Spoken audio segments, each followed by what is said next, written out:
I believe we left off on around 580. So we're going to pick up there. So Saruman he's attempting to connect with Theoden. He's trying to get Theoden to adopt his mentality, so to speak. Okay, and in his first appeal, when he first, reaches out to him, he ends with, on 579, I alone can aid you now. Theoden opens as if to speak, and Gimli speaks. Okay? And Theoden slightly loses his cool. And for a fleeting moment, his voice was less suave, and then he catches himself, and then he addresses Gimli, and then he goes back to Theoden. Okay? And he says, shall we make our counsels together against evil days, repair our injuries with such goodwill, our estates shall both come to fairer flower than ever before. Theoden doesn't answer. This is the second appeal to him.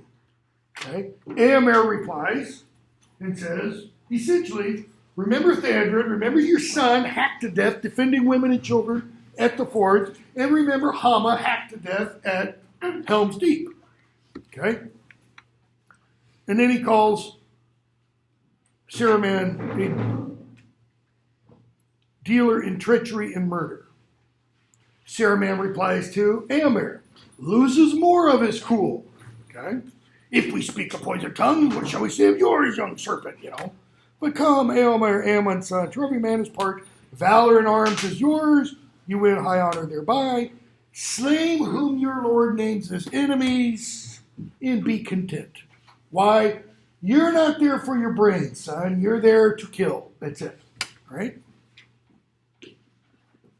Says you've won a battle, not a war. You gotta practice some diplomacy with the killing. All right? So then he offers his third appeal to Theoden. But my lord of Rohan, am I to be called a murderer because valiant men have fallen in battle? If you go to war needlessly, for I did not desire it, then men will be slain. Now, that statement is completely overlooking the fact that his troops attacked Theodred, who was defending the women and children. Okay? But if I'm a murderer on that account, then all the house of Errol is stained with murder. So he's equating his offensive attack and people dying in it with their defensive protecting as being the exact same. And he equates them all with murder. I say, Theoden King, shall we have peace and friendship, you and I? It's ours to command. By the way, that phrase, Theoden King. Theoden in Old English, that word, Theoden, means king. Shall you and I, king, is essentially what he's saying. Okay? Shall we have peace? It's ours to command. And Theoden finally responds, we'll have peace. And the writers, yes, and they'll finally go home and we'll have peace, we'll have peace. So notice, we will have peace, we will have peace, we will have peace. 3 times Saruman appeals to Theoden. 3 times Theoden responds in this one speech. Okay? It's kind of like, in the Gospels, just before Jesus ascends, he asks Peter 3 times, Peter, do you love me? Peter, do you love me? Peter, do you love me? And he's like, yes, Lord, yes, Lord. Yes, Lord, you know I love you. And each time, do this, do this, do this. Okay? So 3 requests, and finally we get the 3 responses. We will have peace when you and all your works have perished and the works of your dark master to whom you would deliver us. You're a liar, you're a corrupter of men's heart. That is, when you're hanging from the gallows, then we'll have peace. The writers gaze up at Theoden. Notice, like men startled out of a dream. Right? Everybody in this room has experienced being asleep, being in a wonderful dream, and something wakes you up and you're like, no, come back.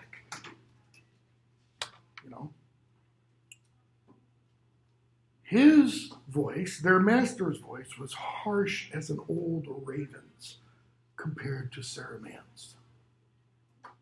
But Saruman, for a while, I love this phrase, was beside himself with wrath. So it's like, here's Saruman, and here's Saruman beside himself. What does that phrase mean? Divorced from reason. I mean, like split down the middle. And finally he speaks. And to some it seemed they saw a snake coiling to strike. Gibbets and crows, doctor, and he just goes on. Okay, he's been praising the house of Aaron, right? Oh, it's great, it's nice and wonderful. Now he calls, this house, Medicel, the hall, the golden hall, by the way.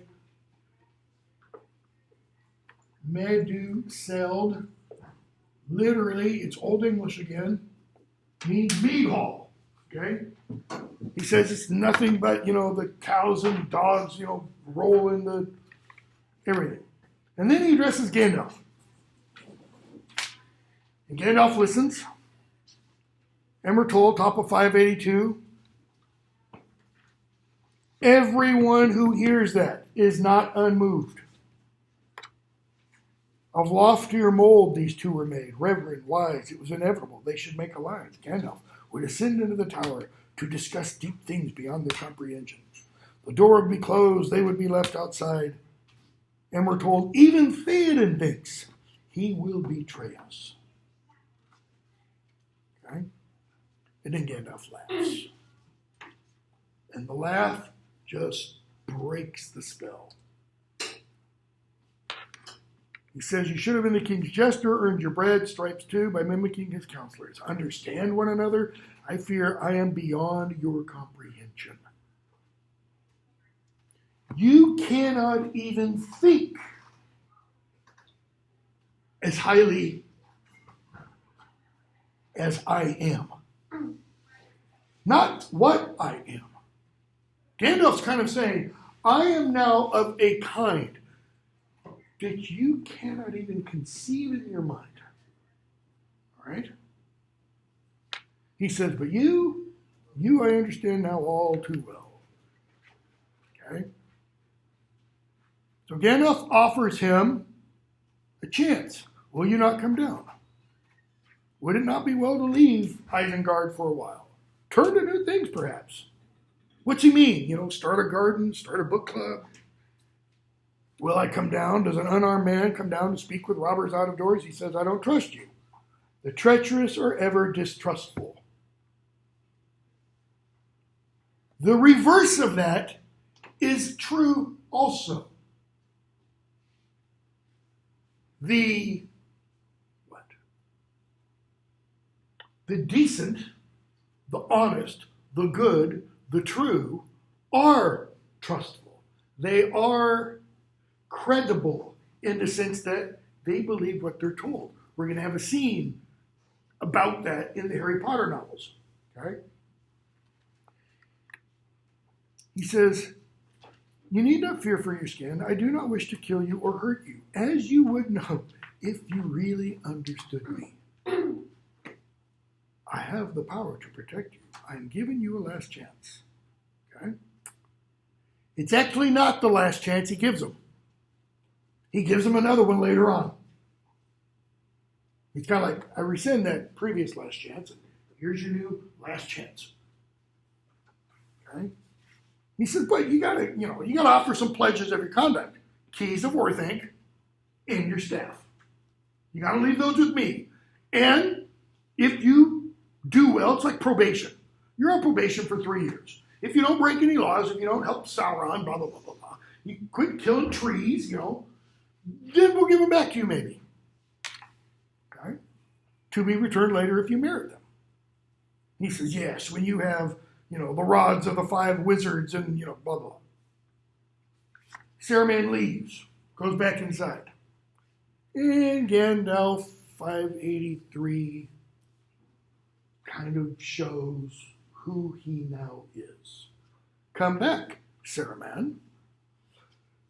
Said Gandalf in a commanding voice. A voice of command is what that means. And Saruman turns, so he's walking in. He hasn't gone all the way in and disappeared. And it's like he freezes in mid-step and starts to back up, like they're rewinding the film. And he turns and is being dragged back. I did not give you leave to go. Now, what's going on in Saruman's mind at this point? We're not told, so read into it. How did he do How's he doing that?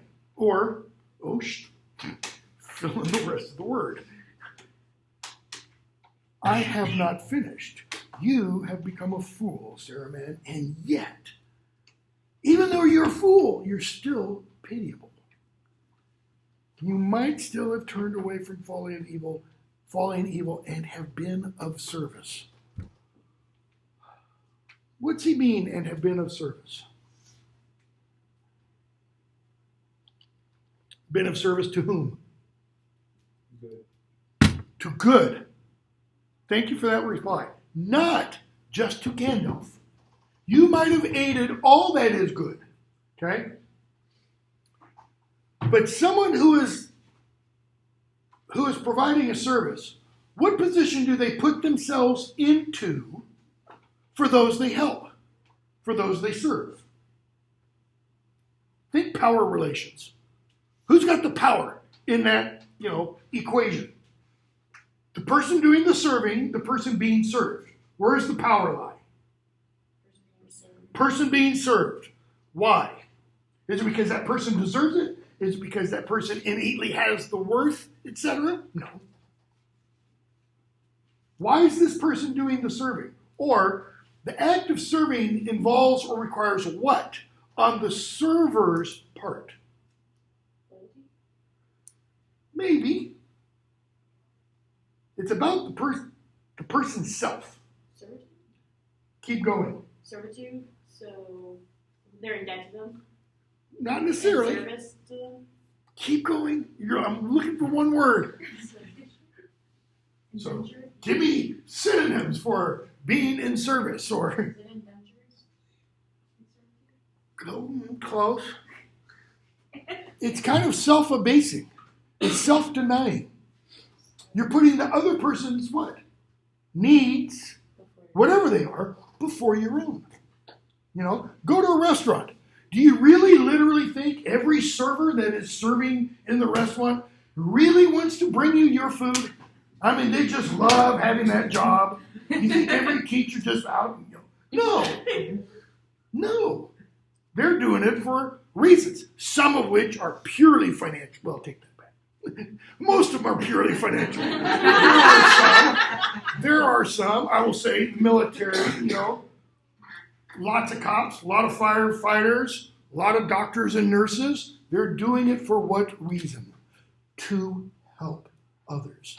And that helping others means, okay, maybe I'm not going to get much sleep today because I'm pulling a 12-hour shift. And maybe I'm going to be dog tired at 11 hours and 30 minutes, but I've still got 30 minutes left, kind of a thing. It's that, humbling oneself for the good of somebody else. But you choose to stay and gnaw the ends of your old plots. The ends there, remember when I had ends over here and had two possible meanings? One, the finish, the completion, the finality, how something, the results, and the other one is the purposes. Both meanings there. You choose to stay and gnaw the purposes, implying maybe I can make it all work out. Maybe I can still get this to work. Okay? And the other one is kind of his old plots are what's happening to them. They are unraveled. They're just threads. The clothing is tattered of those plots. And it's like, maybe if I take this thread and I tie it with this one and tie it with this one, we can remake. Stay then. But I warn you, you will not easily come out again. Not unless the dark hands of the east stretch out to take you. Saruman, he cried, behold, I am not Gandalf the Grey, whom you betrayed. Not betrayed just now, but back during the summer. He says, I am Gandalf the White, who has returned from death. Second time Gandalf says that he has returned from death. First time when he literally said that is, I've not come to bandy words with you, Wormtongue, I who have passed through fire and death. Now, again, he says, you have no color now, and I cast you from the order and from the council. The council is the White Council, the council of the wise. Gandalf, Saruman, Galadriel, Elrond, probably Celeborn, maybe a few others, Círdan the Shipwright, and So, that's like the president's cabinet. So he's been kicked out of that. Oh, big deal. He doesn't get to sit at the big table anymore. Okay? The order, that's this. The order of the Istari, the wizards. 5 of them. Okay? Each of whom is one of these, a Maya. Okay? He doesn't cast him from this. Gandalf doesn't have the authority to unmake Saruman. He doesn't have the power to unmake Saruman. He does have the power to remove him from this. Because when the Maya, that are the wizards, when they come into Middle Earth and they take a form, they take the form of this group. They all look like men, but they're not literally speaking, men, if you want, at least in their essence. So he now has the authority to kick them out of this. And how does he do that? Your staff is broken. Notice, he doesn't take the staff, break it over his knee. He just says the words, and it shatters. There was a crack, and the staff split asunder in Saruman's hand. The head of it fell down at Gandalf's feet, and Gandalf says, go. And notice, when I said go, I did this. It's a muscle memory thing. It just, it's expressive. I don't think Gandalf does anything. He just, go. Why? Because if he does this, it implies an action. He doesn't need to do anything. It's merely speaking the words. And with a cry, Saruman fell back and crawled away. Now, if we read that literally, what does it mean? He literally falls and crawls on his hands and knees. That's pretty powerful. Okay? And then something gets thrown out the window. Nearly hits Gandalf, we're told, top of 584. It hits the stair in splinters. The stair cracked and splintered in glittering sparks. It's a globe of crystal, the thing that is thrown. What are the stairs made out of? Made of wood? I don't think they might be, but I don't think they are. I think the stairs are made out of the exact same material the rest of the Tower of Orthanc is made out of. Stone. And so when the stair splinters, this globe, this sphere of crystal, when it hits it, that's telling us this sphere is denser, harder, weighs more, whatever, than that. So what's the hardest known stuff? Diamond. Okay? Is it diamond? We don't know. Okay? But it makes the stair kind of shatter. And it goes down to the ground, and Pippin picks it up. Right? So, Éomer says, the murderous rogue, because he thinks Saruman throws it. And Gandalf says, nope, that wasn't thrown by Saruman, because he wouldn't have given that up. Okay? So, later on, towards the bottom of the page, they're talking. Gandalf says, I got to go find Treebeard, blah, blah, blah, blah, blah. Merry asks, were these negotiations likely to end any other way? I mean, come on, Gandalf, be honest with us. Did you really think Saruman would go, oh, you're right. I'm so sorry. Please forgive me. How can I help you? Gandalf, not likely, though they came to the balance of a hair. Now, balance of a hair implies what? We were so close. Almost. But I had reasons for trying, some merciful, some less so. And he explains. First, Saruman was shown that the power of his voice was waning. How was he shown that? Because Gandalf denies him at the end? Oh, because Theoden didn't fall for it. Where does it start? His first appeal to Theoden gets a response from whom? Gimli.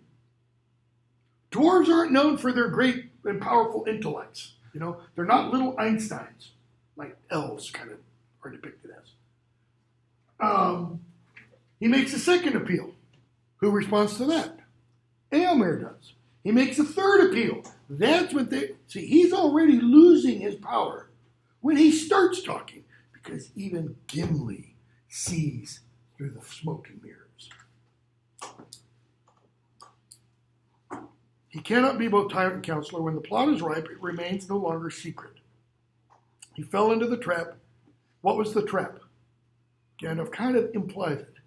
And tried to deal with his victims piecemeal while others listened. See, Gandalf wanted to be up there, and he wanted Aragorn to be there, and he wanted Theoden to be there. Why? So that when Saruman came out and spoke, Gandalf had an inkling of what Saruman would attempt to do. He would attempt to speak to one person and fill or feed, let's say, that one person's desires. Well, what if that person's desires conflict with the person behind's desires? What if Aragorn's desires conflict with Theoden's? Okay, one of the principles of public speaking is know your audience, right? Because every audience is not full of people who are 100% in agreement. I mean, you might be a politician and you're going to come over here, you're going to try to reach this group, and they're all in the same audience. But this group has, specific interests. But you're going to try to speak to this group too that has specific interests. But if those two sets of specific interests contradict each other, you better not speak to them at the same time. Because you're trying to put this side up and put this side up, and they start looking at each other like, whoa. So he says, then I gave him a last choice, and a fair one. Renounce Mordor and give up his own private schemes.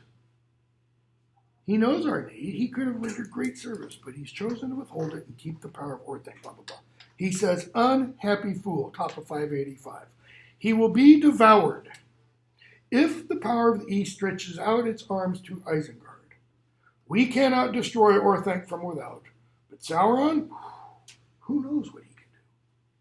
Now, what is Gandalf's comment there? Kind of imply how Gandalf thinks things are going to end up. Yeah. Explain. Like I can't tell that's interpreted that if he's going to die or if he's just going to become so infatuated with power that he's just going to become... Okay. Who does Gandalf seemingly imply is going to win? Ultimately, Sauron. Notice, he will be devoured if the power of the East stretches out. If Sauron wins, Saruman's screwed. Who do you want as the DA prosecuting you? Gandalf or Sauron? Dumbledore or Lord Voldemort? Who's going to cut you some slack? If you've read the Harry Potter novels, it's pretty clear. Voldemort's pretty low on the mercy and forgiveness scale. Gandalf's pretty high on the mercy and forgiveness scale. Okay? Pippin. Notice, what if Sauron doesn't conquer? Like, come on, Gandalf, let's throw some hope in the mix here. Let's not assume we're all dead. What will you do to him? What does Pippin's comment suggest? If it's not going to be Sauron who's going to do something to Saruman, it's going to be Gandalf. Notice what that frame of mind or that kind of thinking is telling us. It's always the big people up here with all the power, right? There's always somebody in power screwing you over one way or another. That's kind of what's being gotten at. I? Nothing, says Gandalf. I will do nothing to him. I do not wish for mastery. See, Pippin's question is kind of like Frodo's comment in The Shadow of the Past. You mean to tell me you and the elves have just let him live? About Gollum. That you've got all the power here. Gandalf, I do not wish for mastery. Why? Fairy story essay. I wrote up here on the board the word magic. In the fairy story essay, Tolkien defines magic, the domination of wills and things. That's mastery. He says, I don't want that. And we're going to see, we're going to have a visual representation of that in just a few minutes. He's going to take the Palantir and he's going to give it to Aragorn. But he doesn't go, here, Aragorn, take the Palantir. Just take it and go. He holds it up and then does this. He bows to Aragorn. Why?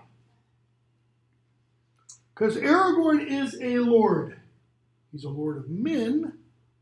He's not Gandalf's lord per se, but what Gandalf is suggesting there is, here is someone who is or will be in a position of mastery and power. He's not saying that all power is necessarily bad. A king what? You know, we now have King Charles. We don't, but England has King Charles III. He should have chosen a different name, by the way. He should have used one of his other middle names. He's got 4.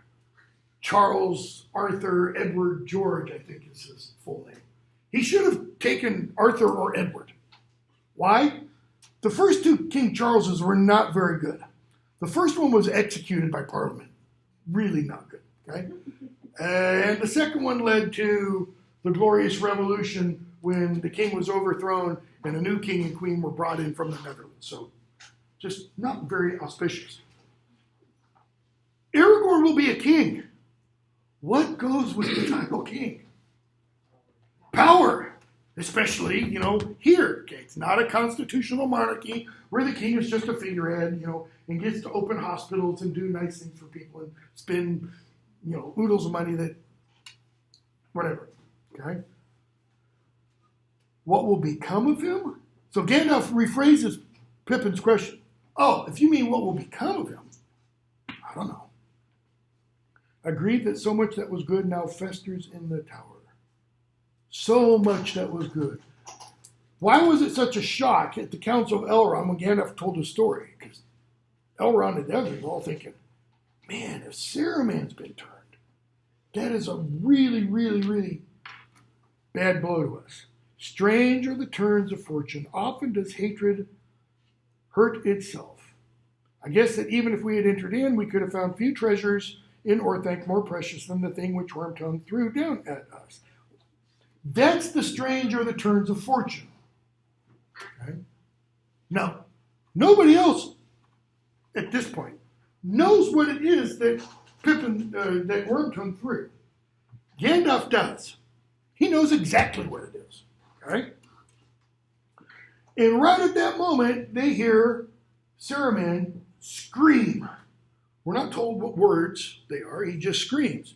And Gandalf's like, and Saruman agrees with my statement. Because Gandalf knows, Saruman now knows what is no longer in his possession.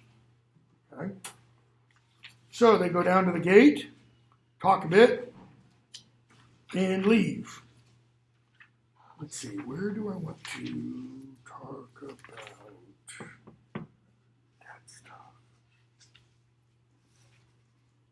Yeah, we'll do that later. Chapter 11, the Palantir. So they camp for the night. Merry gets to ride with Gandalf, and top of 591. Everybody's, rolled out their bunks and stuff, and Merry and Pippin are lying there, and they're talking. And Pippin says, top of 591, I'd like to look at that ball. Okay, they were talking about Gandalf, and he says, oh man, how cool. You got to ride with Gandalf. Did you pepper him for, information and stuff? It's like, go to sleep, Pippin. I want to look at the ball again. Go to sleep. You'll get information enough sooner or later. My dear Pippin, no took ever beat a Branderbuck for inquisitiveness, but is this the time, I ask you? All right, what's the harm in my telling you what I should like? A look at that stone. It doesn't help much to get no more from you than I can't have it, so go to sleep. Now, I don't know about you, but to me, that is the most natural piece of dialogue in the entire novel. What is Mary telling Pippin? You can't have it, so quit thinking about it. You can't do X, Y, Z, so stop thinking about it. Yeah, but you're telling me to stop thinking about it doesn't make me stop thinking about it. I mean, that's a natural human reaction. Or in this case, Hobbit, Mary, what else could I say? I'm sorry, but you gotta wait till the morning. But he doesn't. So he sneaks over next to Gandalf. He finds a round rock about the same size. He pulls the sphere, whatever thing is, out, puts the rock up next to Gandalf, moves off away, and looks into it. Bottom of 592. There's a glow, there's lights, there's the face, and then he goes all rigid and passes out with a little, Gandalf, so this is the thief. He casts his cloak over the globe where it lay. But you, Pippin, grievous turn to things. Now, when Gandalf says that, what state is Pippin in? He's lying on his back, and he doesn't know if Pippin is alive or not. Which is why he will take Pippin's hand and bend over his face, listening for his breath. It's like, is he alive or is he dead? Pippin suddenly cries out, "It is not for you, Saruman. I will send for it at once. Do you understand? Say just that." Gandalf says, Peregrine took, come back. Come back from where? What does he mean, come back? Is it because he thinks Pippin is reliving a dream of sorts? Or is in a kind of a dream state? That is, the conscious Pippin is being repressed? I think it's the latter. He's saying, wake up. Gandalf, forgive me. Oops. Whenever somebody begins with, forgive me, what do you know comes next? I really screwed up. Gandalf, tell me first what you have done. Implying, depends on how bad it is. I'll forgive you, if you tell me, I don't know, you said something bad. But if you've given us up, if you've told the Palantir, notice I'm not addressing who speaking to, if you told the Palantir, I'm not Frodo, Frodo is with his esquire, and they are on the borders of Mordor, and they're going to destroy the One Ring of Power. Then no, I'm not going to forgive you. I think that's kind of implied. Okay? So, what have you done? I took the ball and looked at it. Okay, that's pretty obvious. I saw things that frightened me. Pretty obvious. Wanted to go away, but couldn't. He came and questioned me. He looked at me, and that's all I can remember. Well, okay, case closed. No. What did you see and what did you say? And notice, it's not just Gandalf and Pippin. It's all the writers, standing around looking. And there's Merry, and there's Aragorn, and there's Gimli, and there's Legolas. And so Pippin says what he saw.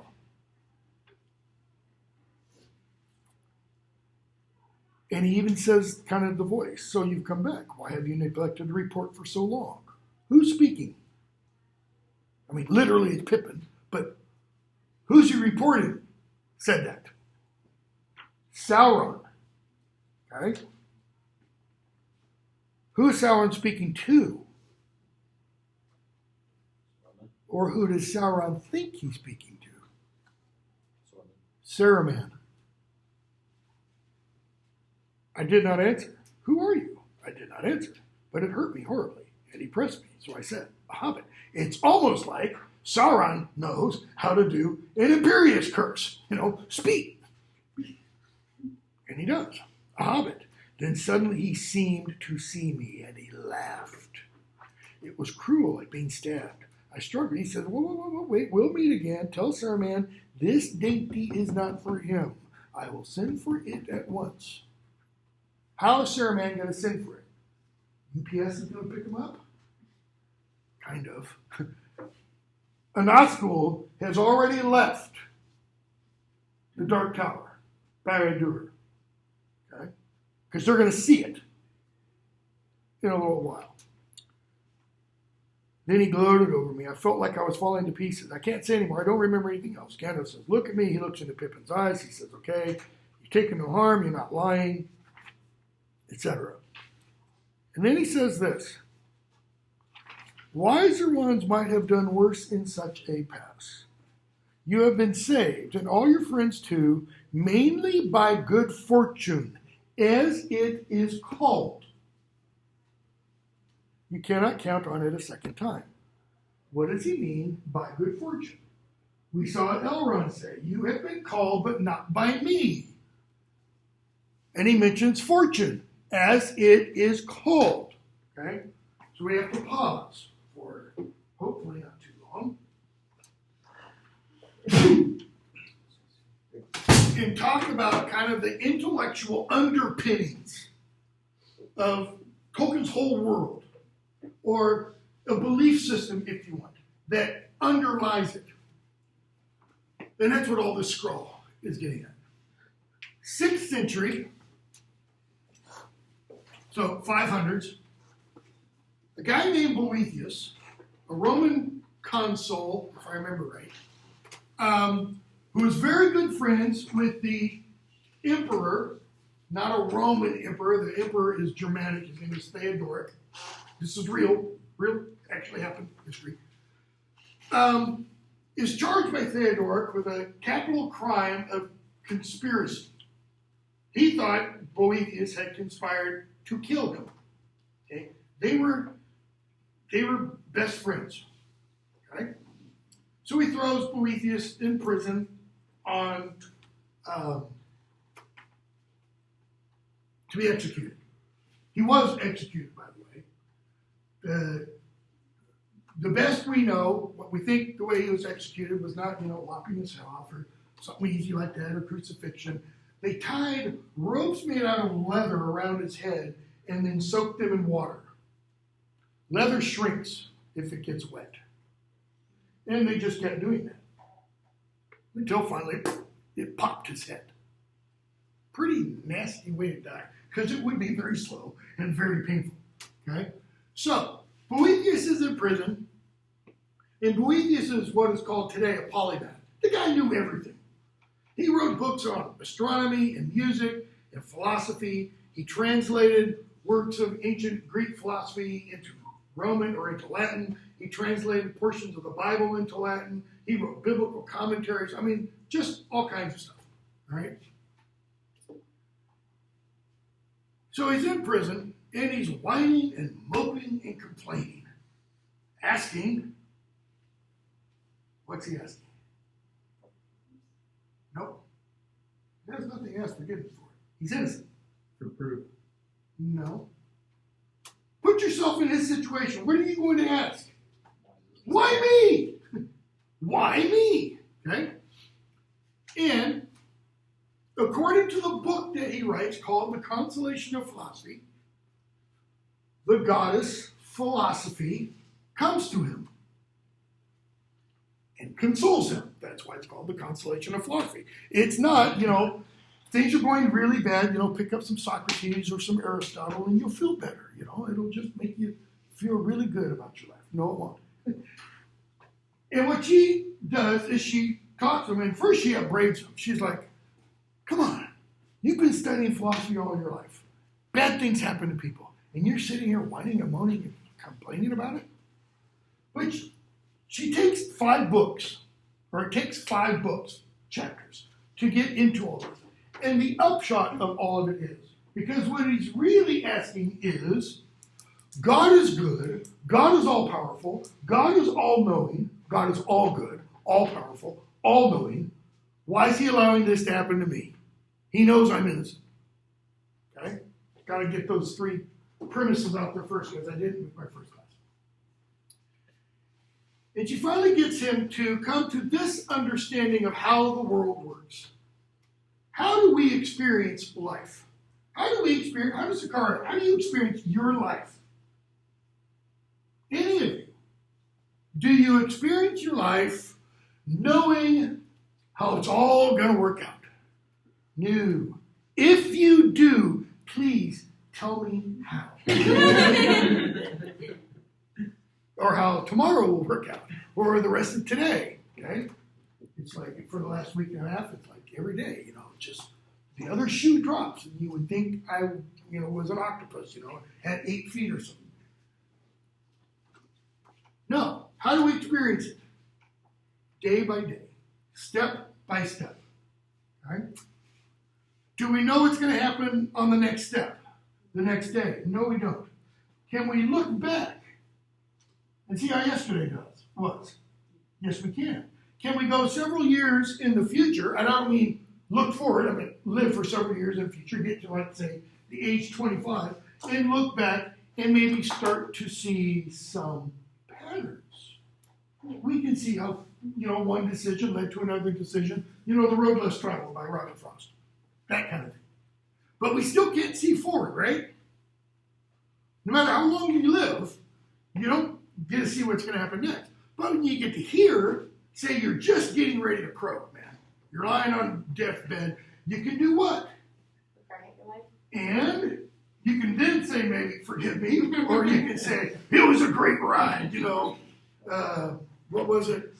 Ralph Waldo Emerson said in Walden Pond, he wanted to be able to look back in life and say, I sucked the marrow out of everything in life. I lived, man. I really lived. And then he died.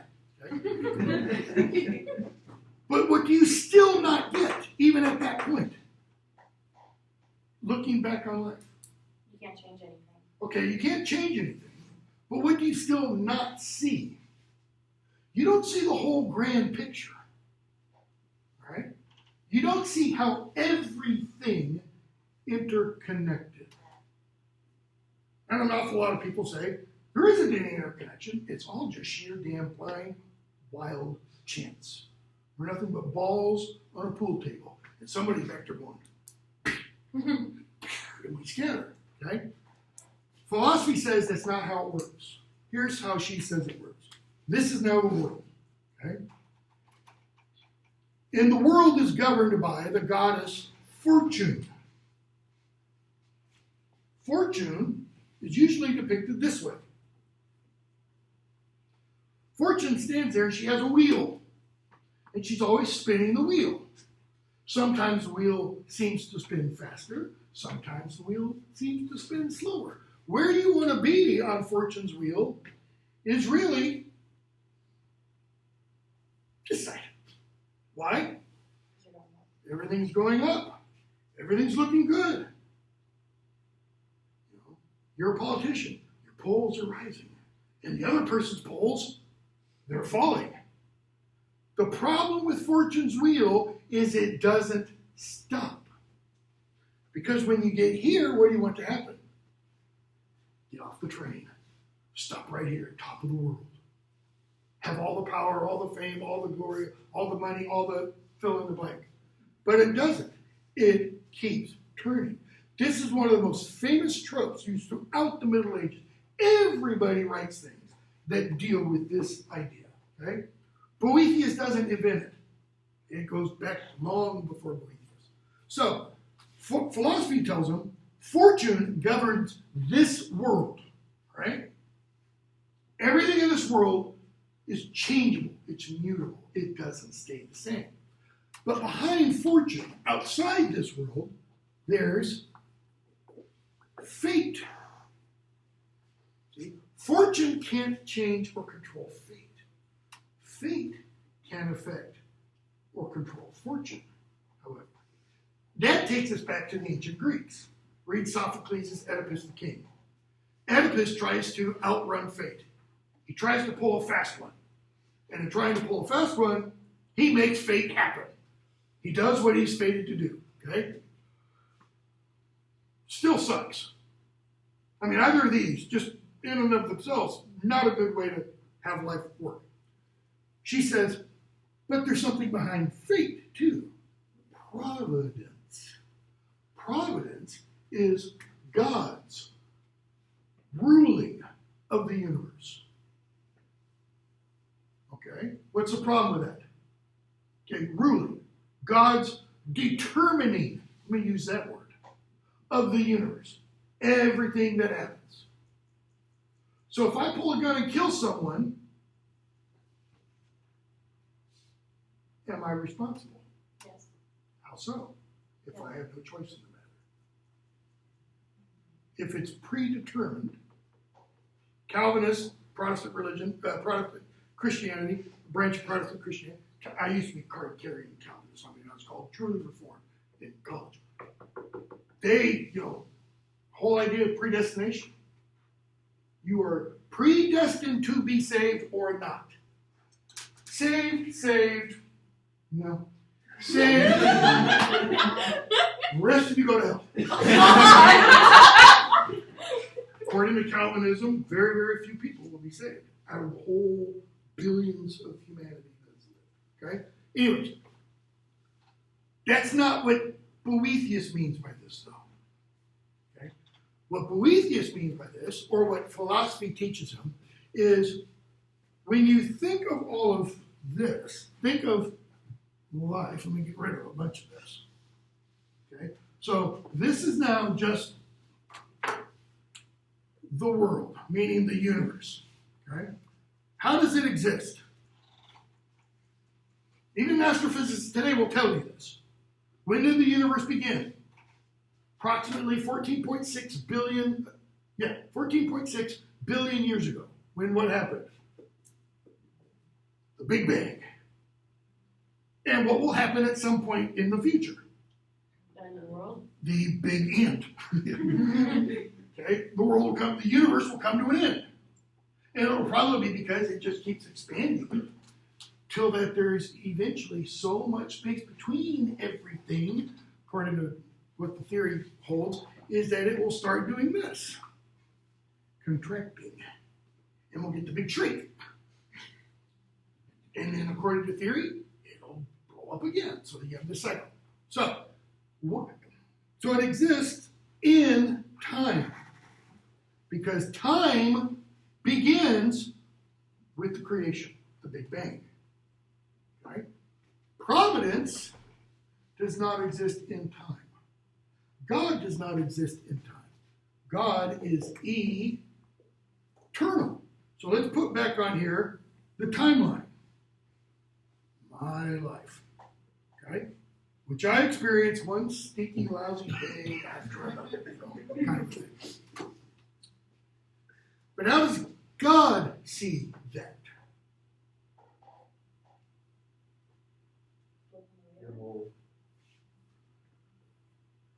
What do we call this kind of perspective? This is the bird's eye view. Why? Because the bird flies above and looks down below, and it can see the big pattern. You get in a plane, take a flight from here to California, and you can see the patterns of farmland and such. But God's outside of time. So from God's perspective, according to philosophy, there is no beginning and there is no end. Why? Because life just keeps going. Possibly, but that's only within this. Because where is he? Outside time.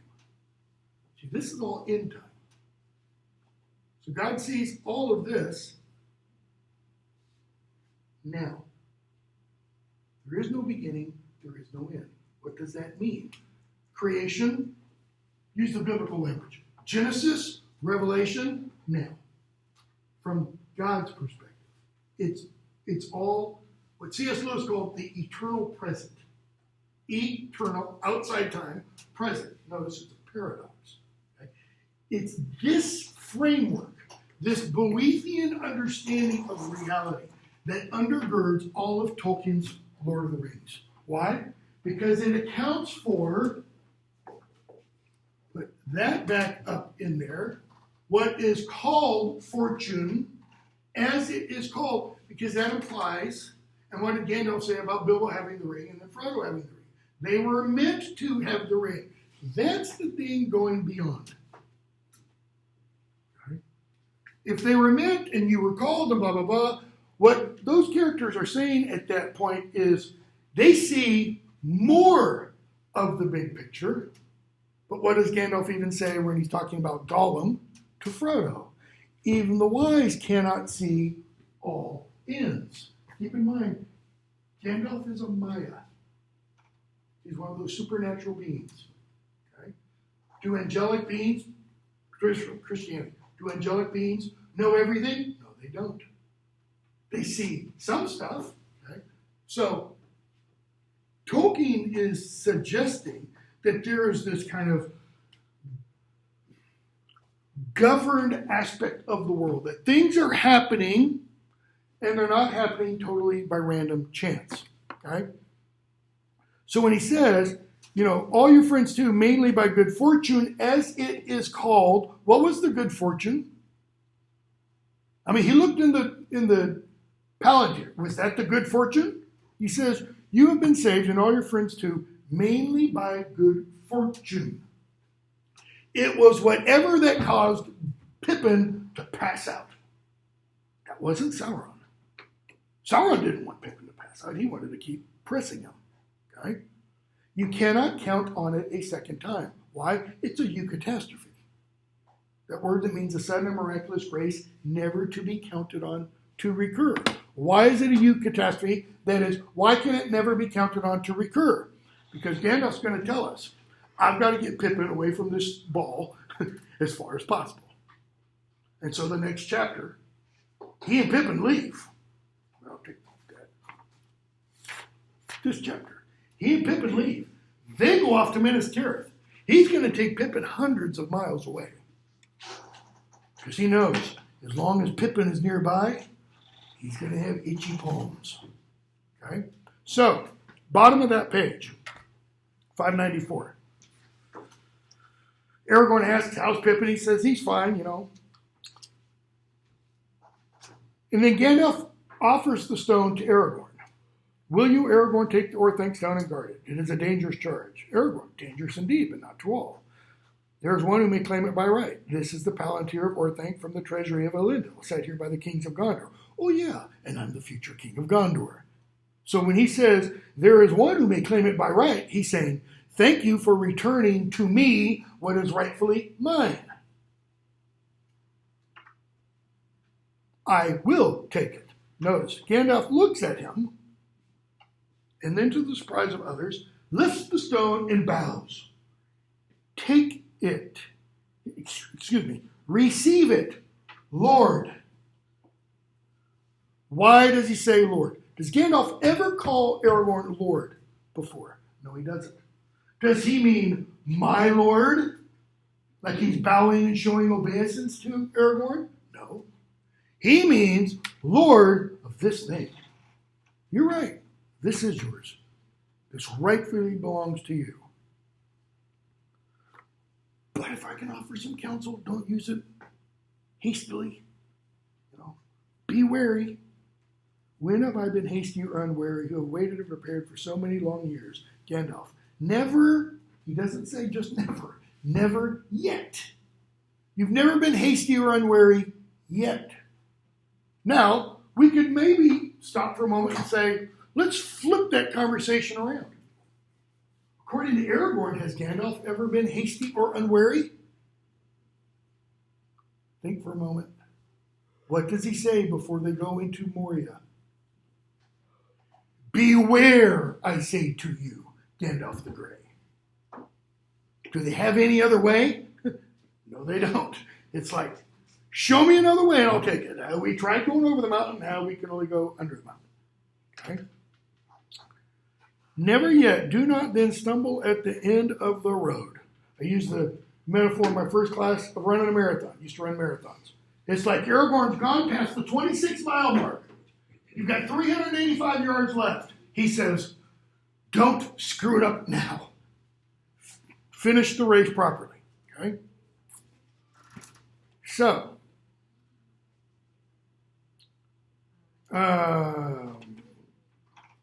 they keep talking. They talk about Saruman. They talk about Sauron a little bit. 597. So Pippin and Gandalf leave. They're making their way to Minas Tirith. What is Minas Tirith?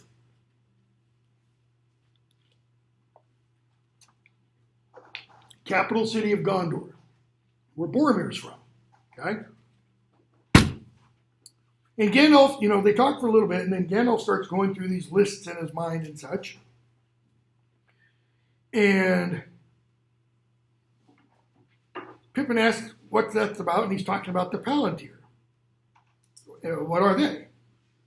That which looks far away, the Orthanc stone. Oh, then it wasn't made by Sauron. And he says, no, nor by Saruman. He says the Palantir came from beyond Western Nessa, from Eldamar. Eldamar is another name for Valinor. It's the land where the elves lived when they left Middle-earth, went over to the land of the gods. And he says, it might have even been made by Fëanor himself, the guy who made the Silmarils. Okay? We're going to get reference in a moment to the two trees. Okay? The two trees were the trees that provided all the light for the world before the sun and moon were made. That Fëanor took some of the light from those trees, captured in the Silmarils. Okay? The light of Elendil, the Eärendil. So, he says Sauron couldn't break them. Sauron couldn't, do that. So Pippin, what did they use them for?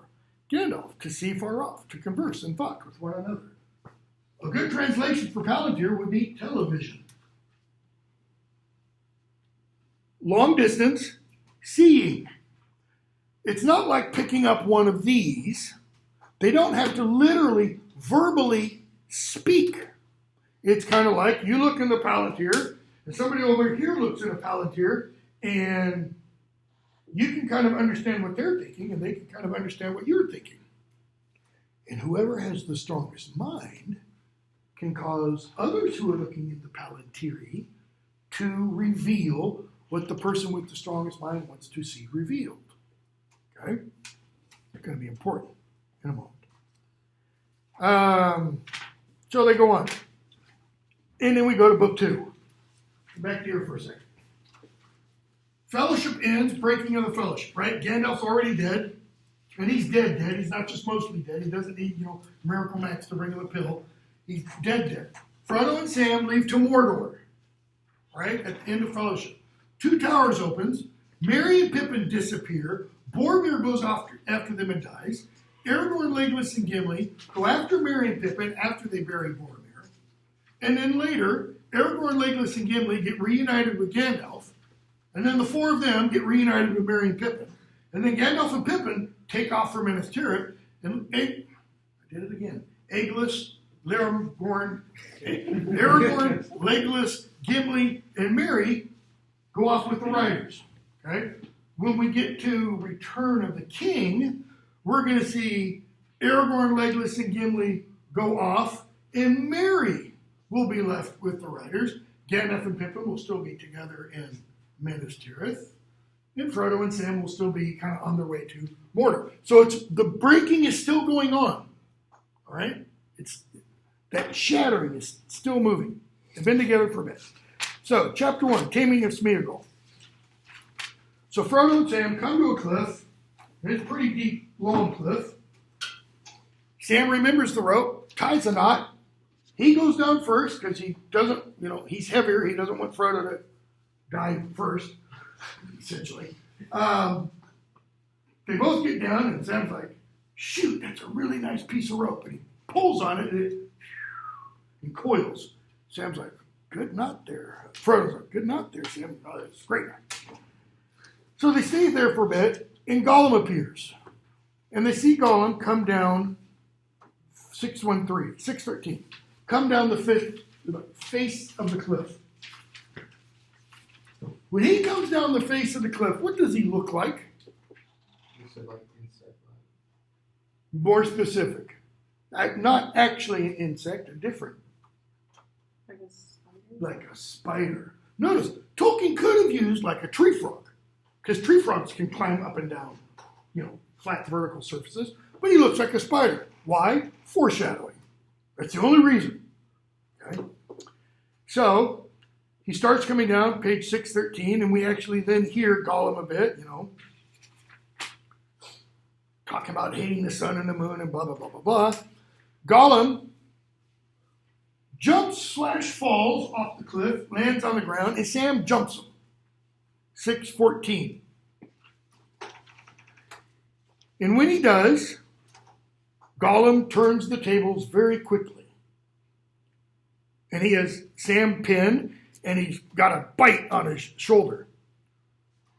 But Frodo springs up, pulls out Sting, and says, let him go. This is Sting. You've seen this once. I'll kill you. Okay, pretty clear. Gollum kind of rolls over on his side like a spider will do if you frighten it, and says, don't hurt us, don't let them hurt his precious. They want his really nice little hobbits and blah, blah, blah. Sam, let's tie him up and leave him. Good, sane hobbit sense. 6:15, Gollum.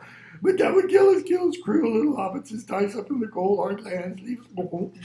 What does Gollum not have with him that Sam and Frodo do that could keep them alive, but not him? Not the ring. They've got Elvish cliff bars, right? I mean, these things, they get hard, but they don't lose their potency, let's say. Gollum can only eat what he finds, which is kind of disgusting when you think about it.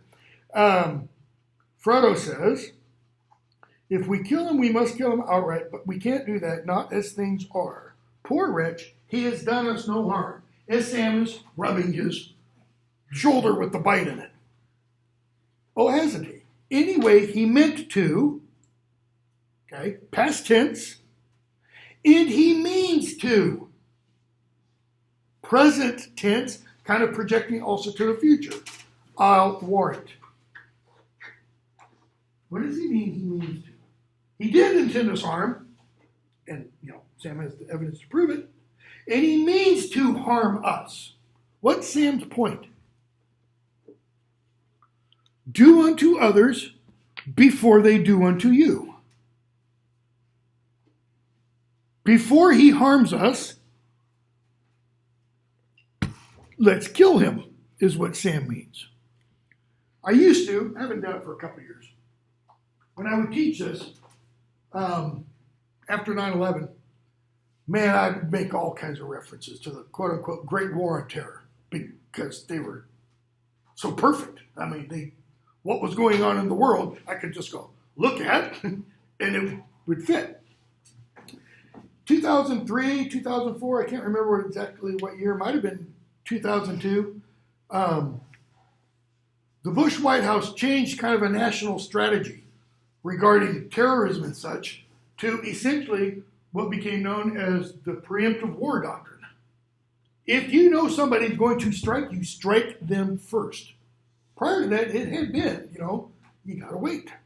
And then 9/11 happened, and waiting's hard because of what happens. Frodo, I dare say. Who else said, I dare say?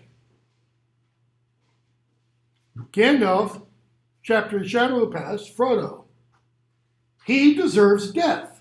Gandalf, I dare say he does. Frodo, I dare say, but what he means to do is another matter. Why? It gets back to this. You plan to do something, let's say, next year. What might happen between now and next year? Or you plan to do something next week. Tomorrow might intervene. Life, as I always put it, Signal sent me a message. I was going to do the quiz on, and I'll just say, as Einstein said, life intrudes. I'll tell you right now, family comes first. Every time, all the time. Something happens in your life, family comes first, okay? Frodo is saying, but what he means to do tomorrow, we can't act on that today. And he sits there and he looks at Gollum, and it's like Frodo remembers a voice from the long past. And he plays the passage, so to speak, from Shadow of the Past. It's not verbatim. If you go back and compare this with the conversation, there are some interesting changes. I do not feel any pity for Gollum. He deserves death. Well, it left out the part about he is just as bad as an orc and only an enemy. Then he deserves death. Gandalf deserves death? I dare say he does. Many that live deserve death. Some die that deserve life. Can you give that to them? It's pretty close. Then be not too eager to deal out death in the name of justice. That is not what Gandalf says.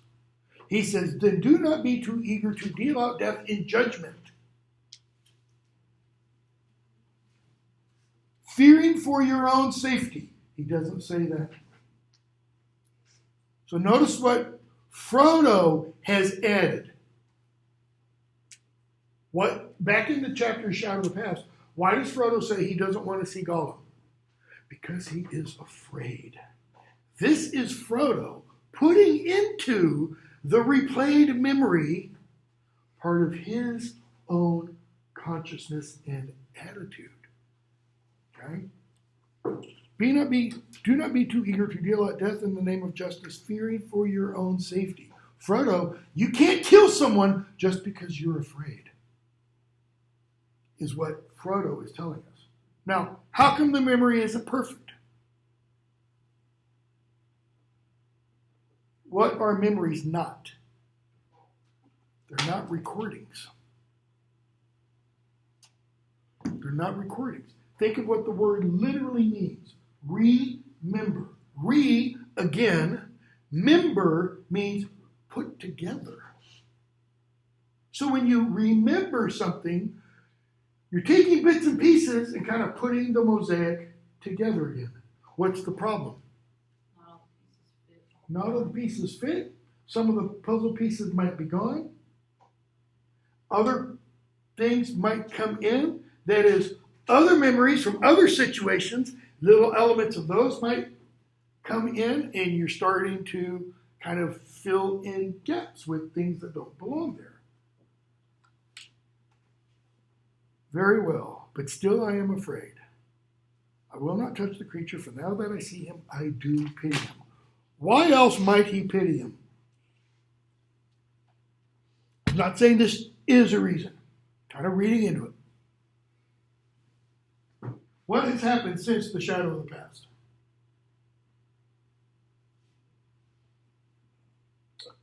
He's left the Shire. He's found out what the ring is, because at that point in the Shadow of the Past, he didn't understand fully. He heard, but it hadn't really connected. Okay? What else? He's put on the ring. He's been stabbed by the captain of the Nine. He nearly faded at the fords of Bruinen. He was speared by a big old troll in Moria. They've been through Lothlorien. He's seen the Mirror of Galadriel. Okay? He saw what happened with Boromir. And where is he? Literally, physically at this point. Compared to where he was in the Shadow of the Past. He's closer and closer to hell. The ring is going closer and closer to Mordor. As it does, its power grows. Because its power isn't from the mountain, which is in South Mordor. Okay? Kind of a map very poor. Map we're going to get to later. The Black Gate is up here. The Dark Tower is up here. The mountain's down here. The closer the ring gets to here, because this is where Sauron is, the stronger its pull becomes. Why? Sauron put a lot of his power into the ring. He didn't put all of it. And as the ring gets closer and closer to Sauron, it's like the power starts to feel its source. Okay? So, he says, I won't kill him. We're going to skip a bunch. How is Gollum tamed? Notice that's not the title of the chapter. About promise. What promise? Take care of precious. Or in the name of precious. Kind of. He will serve the master of the precious. Right? To make sure that he, Sauron, never gets the ring. Never gets the precious. 6:18 at the top.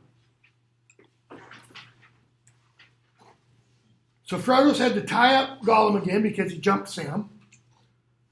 And Gollum's like, take it off, it's killing me. And he says, no, you got to make a promise. We will swear to do what he wants. Yes, yes, it hurts us. Notice, we will swear. Swear. Smeagol, says Gollum, suddenly and clearly opening his eyes wide and staring at Frodo. Smeagol will swear on the precious. And Frodo's like, how dare you? And he stands up straight and tall. Goes from like 2 feet 1 inch to 2 feet 3 inches or something, on the precious, and he quotes the line. He says, would you commit your promise to that? On the precious, on the precious. Frodo says, it'll hold you. Whatever you promise, it will hold you to that. Okay? And then he says, no, you're not going to swear on the precious. You can swear by it. So what will you swear? We're told, for a moment, Frodo says, yes, the precious is very close by. In fact, it's right in front of you, Gollum. And we're told for a moment, it appeared to Sam, bottom of 618, that his master had grown and Gollum had shrunk, a tall stern shadow, a mighty lord who hid his brightness in gray cloud, and at his feet a little whining dog. Yet the two were in some way kin and not alien. They could reach one another's minds. Gollum raised himself and began pawing at Frodo, fawning at his knees. Why emphasize the stupid thing that he's fawning at his knees? This is an old image. Goes back thousands of years in classical literature. It's in the Iliad, I think it's in the Odyssey, it's in the Aeneid, and it's in the Old Testament. Okay? And in almost every one of those situations, when someone goes up to somebody else and either lays their hands on the other person's knees or clasps their arms around them, it is an act of supplication. They are seeking something from that person. In the Old Testament, when people do that, they're looking for a blessing from the person whose knees they're clasping. In the classical literature, they're looking for mercy. Don't kill me. Okay? So Gollum does this here. He's going to do it again later, before the end of the Two Towers. There, it's going to have a very different meaning and significance. It's borderline Gollum's real, full, true cure that Gandalf kind of talked about. But it doesn't happen. Okay? So, Frodo, down, speak your promise. We promises, yes, I promise. I will serve the master of the precious. The good master gives me, go. Notice, I. That's why it's the taming of Smeagol. When Gollum speaks, it's we.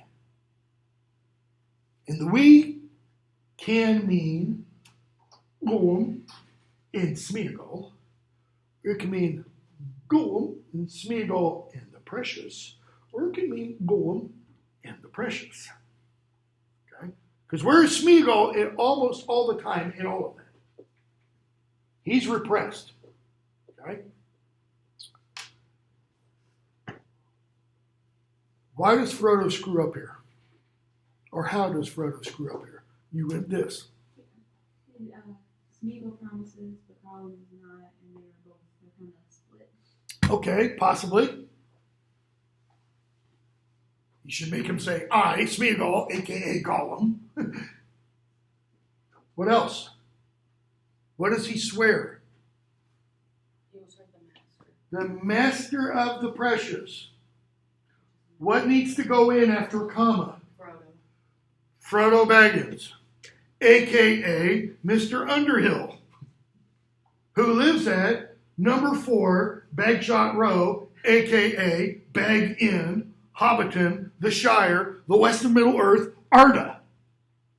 A good class in contract negotiation would tell him, fill in those details, But Frodo doesn't. But Gollum is tamed. So we get the passage of the dead marshes, or the passage of the marshes. So Gollum agrees to take them to the Black Gate. Why are they going to the Black Gate of Mordor? What literally is the Black Gate of Mordor? It's the front freaking door. It's the main entrance. Okay? And they're making their way along, page 625. And we're told the hobbits are now wholly in the hands of Gollum. if it weren't for Gollum, they'd be toast. And Frodo asks, how do we shape our course now, Smeagol? He doesn't call him Gollum. Why? Because Gollum would be like calling him a dirty name, a bad word. He calls him by his real name. Okay? But what does he mean? How do we shape our course now?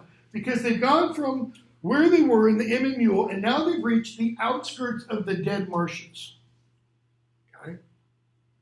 How do we shape our course now? We've already heard language that talks about how strange the paths have been. Like how Gandalf met up with Aragorn, Legolas, and Gimli. Or how Merry and Pippin met up with Treebeard. Who could have planned that from the outset? So he's kind of saying, how do we plan our journey? Our life, like from here forward. Must we cross these evil-smelling fens? Gollum, no, you don't have to cross these. If you don't want to go to the Black Gate, if you want to go to the Black Gate, however, and not take a year, this is the way to go. Okay? So, they make their way. Start making the way. 627. Very bottom of the page. Sam trips on a root or something, and he face plants, and his hands go deep into the mud, the ooze, as it's called. And his face almost breaks the plane of water of a little puddle. And he yells, there are dead things, dead faces in the water. Dead faces. Top of the next page. Gollum laughs. Dead marshes, yes, that is their name. Should not look in when the candles are lit. Say, what are they? Frodo, I don't know, but I've seen them too. Faces and evil, grim faces and evil, noble faces and sad. Faces proud and fair, weeds in their silver hair, but all foul, all rotting, all dead. Men and elves and orcs. And Gollum gives them a history lesson. Yes, this is the plain of Dagorlad, where elves and men fought against Sauron. This is the battlefield in that great battle, the last alliance of elves and men against Sauron, when Elendil fell and Isildur cut the ring off Sauron's finger. This is where all those people died. I mean, Isildur didn't. He died a little bit later, but this is where the battle was.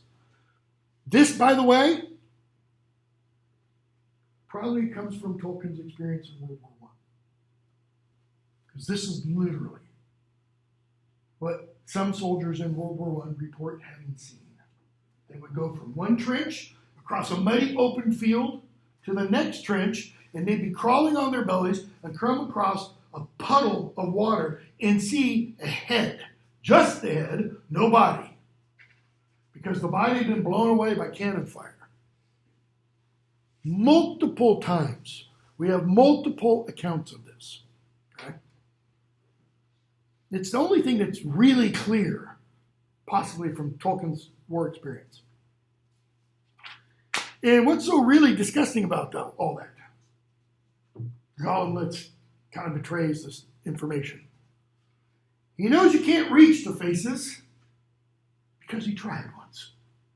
Because he's hungry.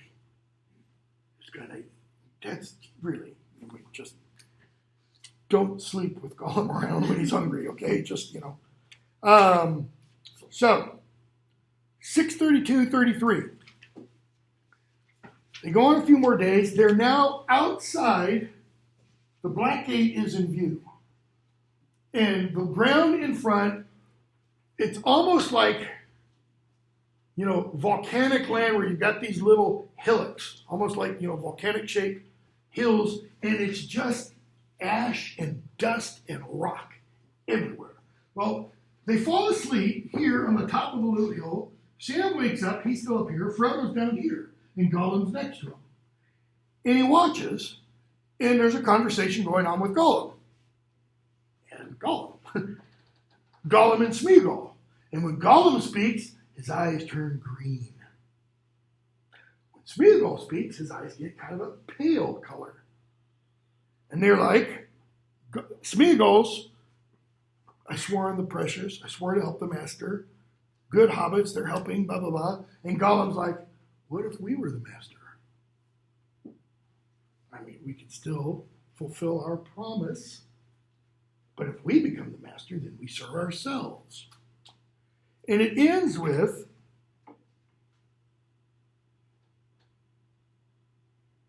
we want it. But here there is a long pause as if a new thought had awakened. But not yet, eh? Perhaps not. She might help. She might, yes. That's Gollum speaking. Smeagol. No, not that way. Okay, so Gollum's okay with something, but Smeagol apparently is scared to death. We don't know what, but that's foreshadowing. Black Gate is closed. You kind of get up to the Black Gate, and Frodo's like, well, why didn't you tell us? You didn't ask. Okay, so is there another way? Yes, there is. Is it guarded? Well, all ways are guarded nowadays. I mean, you can't be too trustful these days. So there's a third way we find out, page 641. So now they have to head south. They're up here. Now they got to head south. And they go and go and go and go. 643, Frodo comes to a realization about Gollum towards the bottom of the page. He notes that Gollum used I, and that can usually be a sign on its rare appearances that some remnants of old truth and sincerity were for the moment on top. When Gollum uses I, one should probably correctly say Smeagol uses I. Okay? So he asks again, is it guarded? And Gollum says yes. 644. Paragraph just before the break in the page. He's wondering what's going on with all the others. Okay. And because Gollum has mentioned this other way, but Frodo doesn't know the significance. And our narrator tells us what this other way is. Okay. And Frodo's thinking, what would Gandalf have wanted us to do? He didn't know how Gandalf planned to get into Mordor. And Frodo's thinking, end of that passage. And here he was, a little halfling from the Shire, a simple hobbit of the quiet countryside, expected to find a way where the great ones could not go or dared not go. It was an evil fate. There's fate again, behind fortune, and fate's kind of like, I'm going to screw around with this little hobbit, But he had taken it on himself in his own sitting room in the far spring of another year, so remote now that it was like a chapter in the story of the world's youth. When the trees of silver and gold, those are the trees from the Silmarillion. What's the point of that, though? He had taken it upon himself. Is it fate? Or is it free choice? What could Frodo have done that previous year? No! I'm not going to destroy the ring. I'm too small. Somebody else do it. But he does choose to do it. This was an evil choice. So first it was an evil fate. Oh, now it's an evil choice. Why evil? Door number 1 is evil. Door number 2 is evil. Pick the lesser of two evils, right? Which way should he choose? And if both led to terror and death, what good lay in choice? What does that mean? If they both end in death, why not just sit down and say, I give? It's interesting that Frodo thinks this because there's going to be a chapter in The Return of the King called The Last Debate. And in that chapter, all the lords and mighty are going to have essentially the same debate. Do we go out and attack Mordor, which is essentially what Frodo's doing by trying to destroy the ring, or do we wait for Sauron to come to us? They know what the result will be if they wait for Sauron to come. They will lose. If they go out and attack, there's a 1% chance of victory. In other words, they're pretty sure they will lose. Okay? Chapter 4. They get captured. Why? Because Sam wants to fatten up Mr. Frodo. Frodo's getting a little thin. Why? 2 reasons. Fading. Fading, that's the second reason. The closer the ring gets to Mordor, the more powerful it becomes. And even though Frodo hasn't been using it, its power is affecting him. The other reason is the more natural, common, everyday, ordinary one. He's normally a fat little hobbit. They're not eating enough. Okay? So Sam wants to fatten them up. Starts a fire, they get captured. And they get captured by Faramir. Okay?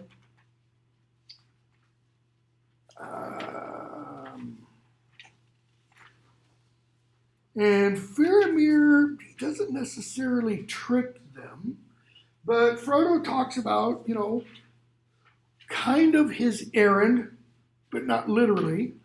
664, he talks about, we set out our company, and he mentions Boromir. And Faramir says, Boromir? Then you would grieve to learn that Boromir is dead. And notice Frodo's response. I would grieve indeed. Now when he says that, that's at the bottom of 664, when he says that, Frodo hasn't understood what Faramir just said. Because we're told.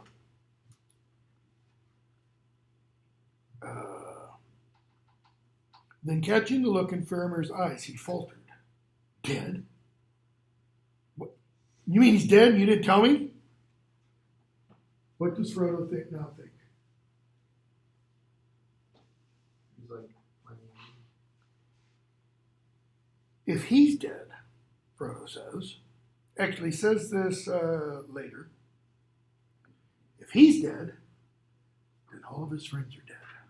I mean, if Boromir died, how likely is it Merry and Pippin are still alive? Or Legolas, or Gimli, and maybe even Aragorn.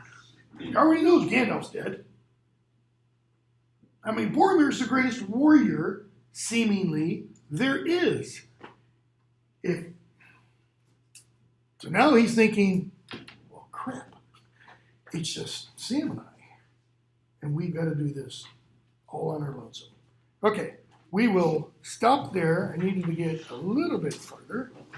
Like 4 pages is all I wanted to get you guys up to. I'm going to put a quiz up. I'll put it up either today or tomorrow. It won't be due till like Wednesday. And it'll be, where am I? This is Two Towers. It'll be, book 3. thank you, book 3. Yeah, because we're coming up to book 4 pretty quickly.